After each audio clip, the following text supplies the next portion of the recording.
Quem você é de verdade?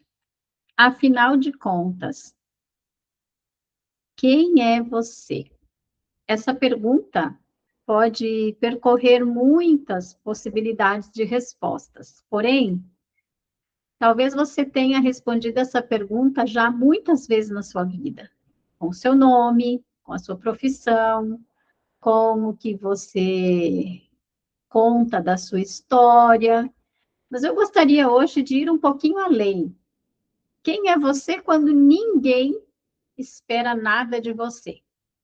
Porque talvez exista uma pequena diferença ou uma grande diferença entre quem você é e quem você aprendeu que precisava ser para responder para as outras pessoas. É sobre isso que nós vamos conversar hoje. Identidade não nasce pronta. Ninguém nasce sabendo exatamente quem é.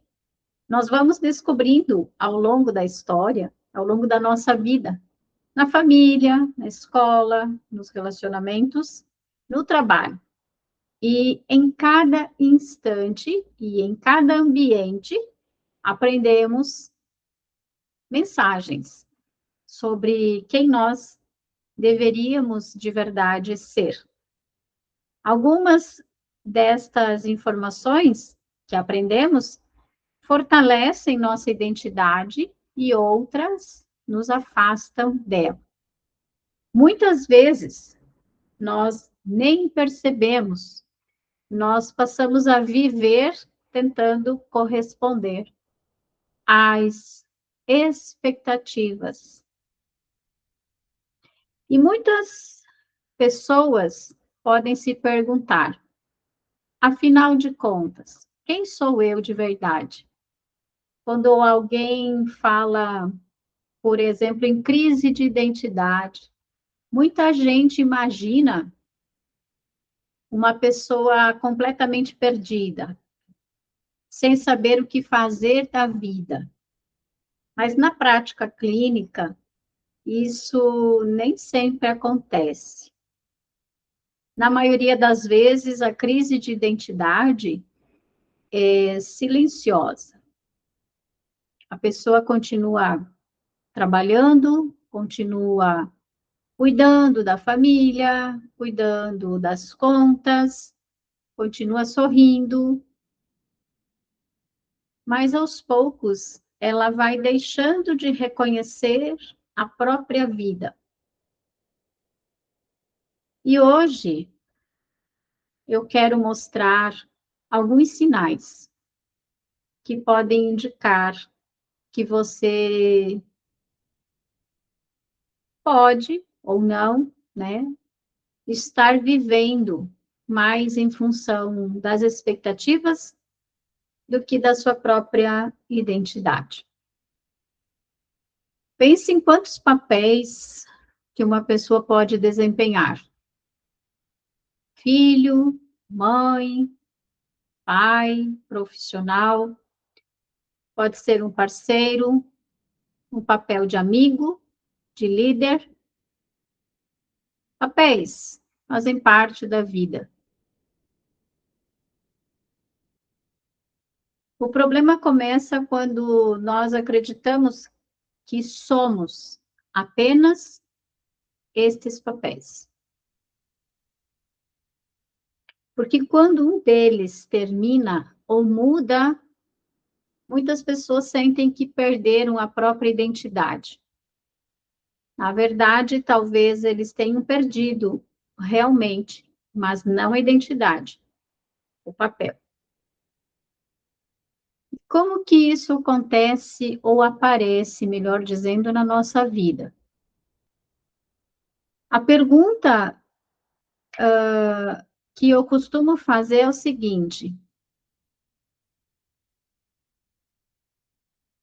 você, você consegue decidir tudo na sua vida sozinho? Sozinha? Você tem medo de escolher errado? Vou trazer aqui alguns exemplos. A sua roupa, a sua profissão, seus relacionamentos. Você precisa fazer uma mudança de cidade, fazer um investimento em algo, algum negócio, ou com seu dinheiro, ou com tempo, presença, na sua rotina. Quem aqui, ou pergunto para você, você confia 100% em tudo que você decide? Na sua própria identidade? Porque, veja bem, quem não confia na própria identidade começa a terceirizar muitas das próprias escolhas que faz. E aonde que isso aparece? Vamos pensar nos relacionamentos. A pessoa muda conforme o ambiente. Ela é uma com um grupo, é outra pessoa em outro grupo, começa a se adaptar com opiniões de grupos diferentes, ela esconde suas preferências em prol do grupo ou daquelas pessoas, tem medo de conflitos, de ser contra a opinião da maioria ou daquele grupo, tem medo de desagradar e vai perdendo aos poucos a sua própria espontaneidade. No trabalho, isso também aparece. Ela aceita funções que não fazem sentido para aquilo que ela foi contratada. Ela assume responsabilidades que não são suas, que são do colega. Tem uma dificuldade muito grande ou enorme, muitas vezes, de dizer não. Ela vive tentando, essa pessoa vive tentando provar que é competente, mesmo quando recebe reconhecimento, ela não acredita que seja tão boa quanto os outros dizem que ela é. Na autoestima dela, ela nunca sente que é o bastante. Precisa produzir, precisa agradar, precisa estar sempre mostrando resultados, precisa justificar quando não faz ou quando faz de um jeito que talvez no pensar dela poderá não agradar.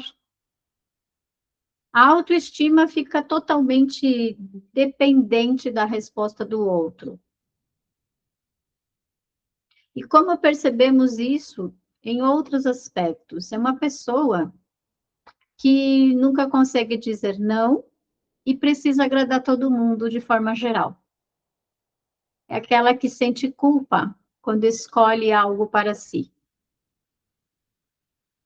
É a que muda de opinião para não frustrar quem está junto.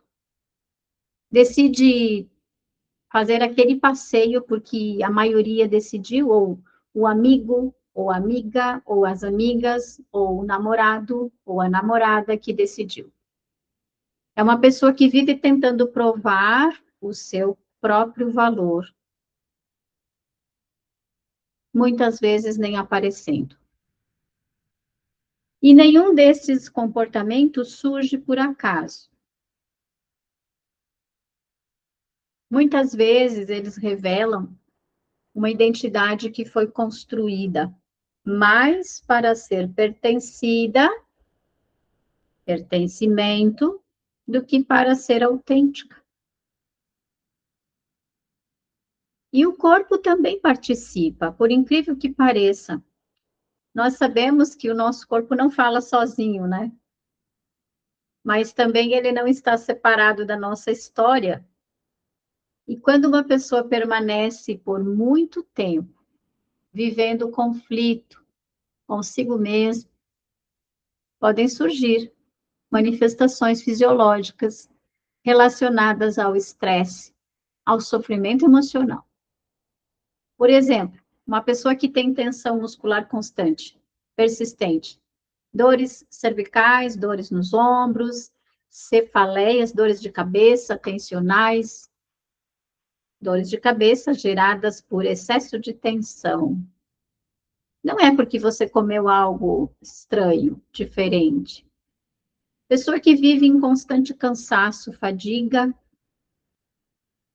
sono alterado, dificuldade para relaxar, para dormir, para descansar e até para ter prazer.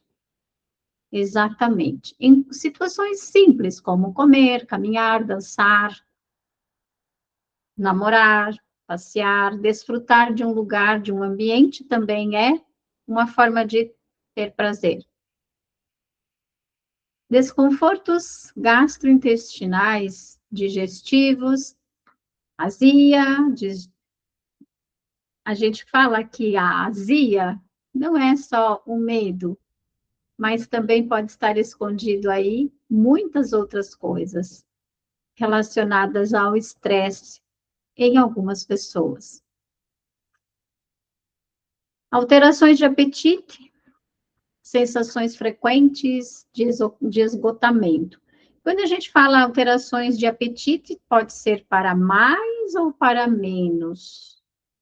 Então, estes sinais em si, isolados, eles não representam uma crise de identidade, mas eles podem sim, juntos, oferecerem uma leitura, porque quando o sofrimento emocional fica persistente, a gente precisa de verdade olhar com mais cuidado. Sempre é necessário uma avaliação de profissionais da saúde com mais cuidado, vamos dizer assim. E como que uma pessoa que tem conflitos de identidade pensa? Aqui a gente começa a perceber algo que vai realmente ser muito valoroso para você que está aqui assistindo esse vídeo. A pessoa normalmente pensa assim: ai, será que eu estou exagerando? Ai, eu não quero decepcionar o meu pai, minha mãe, meu amigo, as minhas amigas. É melhor eu não falar, melhor eu deixar quieto. Não vou falar porque depois o que, que vão dizer? Depois eu vejo isso. Agora não, agora eu não vou pensar sobre isso. E outro pensamento que é muito comum: eu não posso pensar só em mim, né? Ah, mas e se eu disser que não? O que, que os outros vão dizer? Ah, certo que eles vão achar que eu sou egoísta. Percebe? Esse é o tipo de pensamento de uma pessoa que está entrando em crise de identidade. Podemos falar dessa maneira, entre aspas. E quais são as emoções que circulam pelo corpo desta pessoa? Emoções de culpa, de ansiedade, de vergonha, de insegurança, de medo, confusão, vazio, irritabilidade. Faz sentido? E quais são as sensações presentes na vida dessa pessoa? Como ela se sente? Ela sente que muitas vezes ela está vivendo no piloto automático. Ela tem a sensação que ela está representando um personagem e uma sensação de não pertencimento àquele ambiente, àquelas pessoas, àquela comunidade, àquele local. Sensação de estar cansado ou cansada, mas sem entender o porquê. Não tem motivo para estar cansado, não. E uma sensação incrível de nunca descansar o suficiente de verdade. Nós precisamos olhar para estas sensações. Elas podem revelar algo muito mais profundo do que simplesmente um cansaço. Quero trazer aqui uma pergunta bem importante. Talvez você nunca tenha parado de verdade para pensar sobre isso que você está ouvindo aqui. Quando é que foi a última vez que você tomou uma decisão porque você realmente queria? Não porque você acreditava que era isso que esperavam de você. Porque veja bem, essa pergunta costuma revelar muito sobre você. Porque identidade não aparece apenas no que pensamos, mas também no que fazemos. E principalmente nas escolhas que fazemos. Dentro da psicossomática, que é a minha especialidade, a gente costuma dizer que nós observamos o corpo. E a experiência emocional faz parte do mesmo organismo que esse corpo que está aqui na nossa frente. Então, quando alguém permanece por muito tempo vivendo incoerências entre aquilo que ela sente, aquilo que ela pensa e aquilo que ela faz, todo o sistema precisa sustentar esse esforço. Nem sempre, nem sempre isso produz uma doença. Às vezes demora anos, mas aumenta o desgaste fisiológico, aumenta o desgaste relacional, aumenta o desgaste emocional.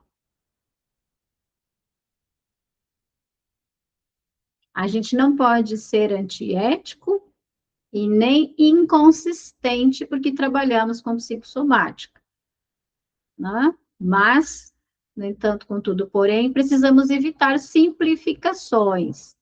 Não quer dizer que isto seja isto e que vai dar nisto, como muita gente faz. Há uma possibilidade, há uma frequência, há um critério.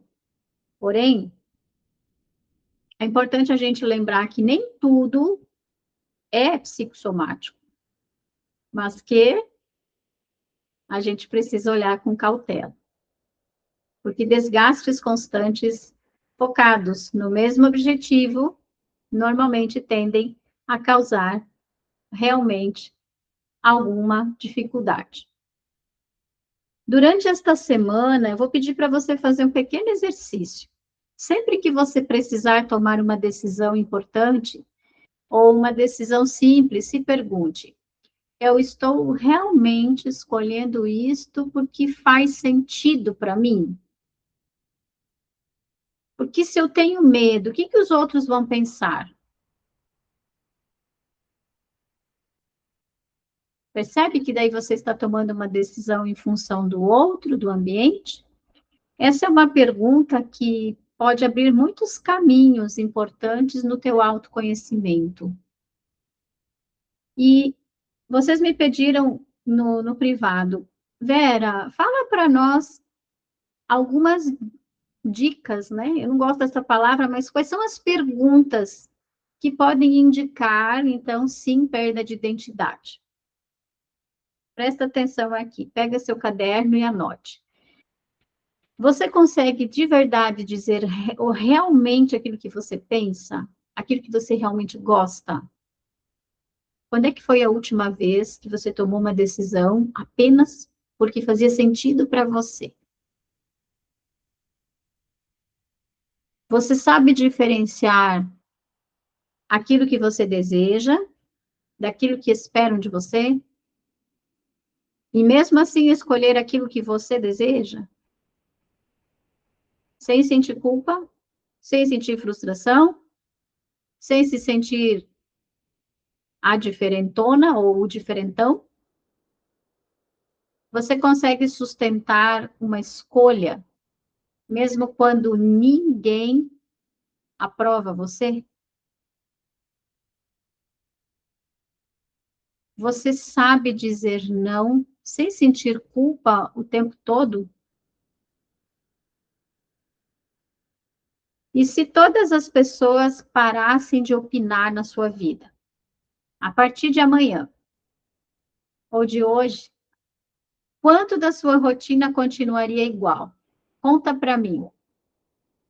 Essa costuma ser uma das perguntas mais poderosas de todo esse processo de identidade.